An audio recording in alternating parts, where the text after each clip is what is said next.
السلام علیکم ورحمۃ اللہ وبرکاتہ۔ آج میں آپ کے سامنے سورہ الحج کی آیت نمبر 25 یعنی 25 کا ترجمہ لے کر حاضر ہوں۔ سماعت فرمائیے۔ اعوذ باللہ من الشیطان الرجیم، بسم اللہ الرحمن الرحیم۔ جن لوگوں نے کفر کیا اور جو اللہ کے راستے سے روک رہے ہیں اور اس مسجد حرام کی زیارت میں مانے ہیں جسے ہم نے سب لوگوں کے لیے بنایا ہے، جس میں مقامی باشندوں اور باہر سے آنے والوں کے حقوق برابر ہیں۔ اس مسجد حرام میں جو بھی راستے سے ہٹ کر ظلم کا طریقہ اختیار کرے گا اسے ہم دردناک عذاب کا مزہ چکھائیں گے۔ صدق اللہ العظیم۔ یہ آیت اس لحاظ سے بڑی اہم ہے کیونکہ اس میں حرم مکہ کے حقوق کے بارے میں بات کی گئی ہے۔ یہ اس زمانے میں نازل ہوئی جب کفار مشرکین مسلمانوں کو حج عمرے سے روکتے تھے، انہیں منع کرتے تھے اور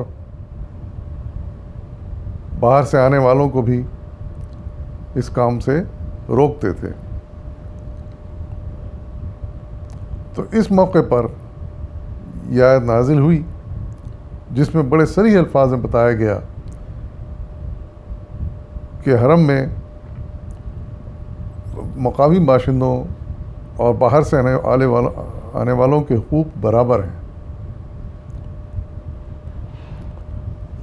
اور جو بھی مسلمانوں کو خواہ وہ وہاں کے رہنے والے ہوں یا خواہ باہر سے آنے والے ہوں روکے گا تو یہ ایک ظلم ہوگا اور ہم اسے اس ظلم کے جواب میں اسے عذاب دیں گے اور دردناک عذاب کا مزہ چکھائیں گے۔ درحقیقت یہ ایک بہت بڑی وارننگ تھی ان کفار و مشرکین کے لیے جو مسلمانوں کو زیارت سے روکتے تھے، حج و عمرہ سے روکتے تھے، ان کی راہ میں رکاوٹ بنے ہوئے تھے۔ اس سلسلے میں دو سوال پیدا ہوتے ہیں جس کی وضاحت مولانا سید ابو العلا مودودی رحمۃ اللہ علیہ نے اپنی تفسیر میں بیان کی ہے۔ آپ بھی سماعت فرمائیے۔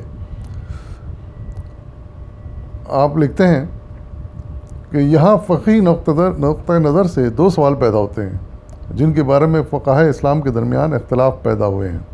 اول یہ کہ مسجد حرام سے مراد کیا ہے، صرف مسجد یا پورا حرم مکہ؟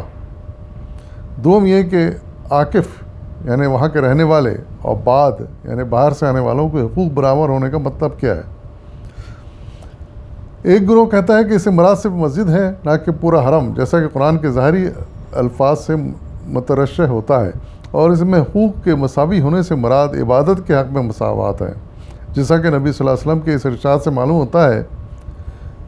آپ فرماتے ہیں کہ اے اولاد عبد مناف، تم میں سے جو کوئی لوگوں کے معاملات پر کسی اقتدار کا مالک ہوا اسے چاہیے کہ کسی شخص کو رات اور دن کے کسی وقت بھی خانہ کعبہ کا طواف کرنے یا نماز پڑھنے سے منع نہ کرے۔ اس رائے کے حامی کہتے ہیں کہ مسجد حرام سے پورا حرم مراد لینا اور پھر وہاں جملہ حیثیت سے مقامی باشندوں اور باہر سے آنے والوں کے حقوق برابر قرار دینا غلط ہے، کیونکہ مکے کے مکانات اور زمین پر لوگوں کے حقوق ملکیت اور وراثت، حقوق بیع و اجرہ اسلام سے پہلے قائم تھے اور اسلام کے بعد بھی قائم رہے، حتیٰ کہ حضرت عمر رضی اللہ تعالیٰ عنہ کے زمانے میں صفوان بن امیہ کا مکان مکے میں جیل کی تعمیر کے لیے 4000 درہم میں خریدا گیا۔ لہٰذا یہ مساوات صرف عبادت ہی کے معاملے میں ہے نہ کہ کسی اور چیز کے معاملے میں۔ یہ امام شافعی اور ان کے ہم خیال اصحاب کا قول ہے۔ اس کے برخلاف دوسرا گروہ یہ کہتا ہے کہ یہ مساوات صرف عبادات اور تعظیم حرمت میں ہی نہیں بلکہ حرم مکہ میں تمام حقوق کے اعتبار سے یہ سرزمین خدا کی طرف سے وقف عام ہے، لہٰذا اس پر اور اس کی عمارات پر کسی کی حقوق کی ملکیت نہیں ہے۔ ہر شخص ہر جگہ ٹھہر سکتا ہے، کوئی کسی کو نہیں روک سکتا اور نہ کسی بیٹھے ہوئے کو اٹھا سکتا ہے۔ اس کے ثبوت میں یہ لوگ بکثرت احادیث اور آثار پیش کرتے ہیں۔ مثلاً عبداللہ بن عمر رضی اللہ تعالیٰ عنہ کی روایت ہے کہ وہ صلی اللہ علیہ وسلم نے فرمایا، مکہ مسافروں کے اترنے کی جگہ ہے، نہ اس کی زمینیں بیچی جائیں نہ اس کے مکان کرائے پر چڑھائے جائیں۔ اسی طرح عبداللہ بن عمر کی ایک اور روایت ہے، آپ فرماتے ہیں کہ حضرت عمر نے حکم دے دیا تھا کہ حج کے زمانے میں مکے کا کوئی شخص اپنا دروازہ بند نہ کرے، بلکہ مجاہد کی روایت تو یہ ہے کہ حضرت عمر نے اہل مکہ کو اپنے مکانات کے صحن کھلے چھوڑنے کا حکم دے رکھا تھا اور وہ ان پر دروازے لگانے سے منع کرتے تھے تاکہ آنے والا جہاں چاہے ٹھہرے۔ ایک اور قول حضرت عبداللہ بن عباس رضی اللہ تعالیٰ عنہ سے ہے کہ اللہ نے پورے حرم کو مسجد بنایا ہے جہاں سب کے حقوق برابر ہیں، مکے والوں کو باہر سے والوں سے کرایہ وصول کرنے کا حق نہیں ہے۔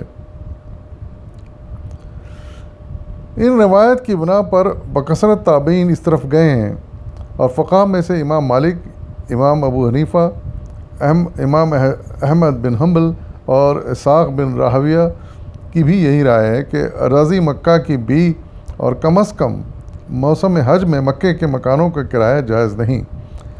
البتہ بیشتر فقہاء نے مکے کے مکانات پر لوگوں کی ملکیت تسلیم کی ہے اور ان کی بحیثیت عمارت نہ کہ بحیثیت زمین بے کو بھی جائز قرار دیا ہے۔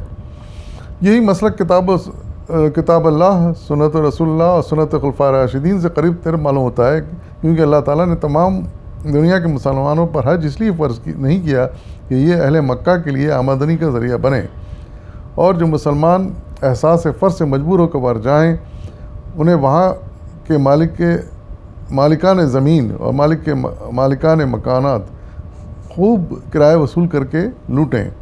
وہ ایک وقف عام ہے تمام اہل ایمان کے لیے، اس کی زمین کسی کی ملک نہیں، ہر زائر کو حق ہے کہ جہاں جگہ پائے ٹھہر جائے۔ ان تمام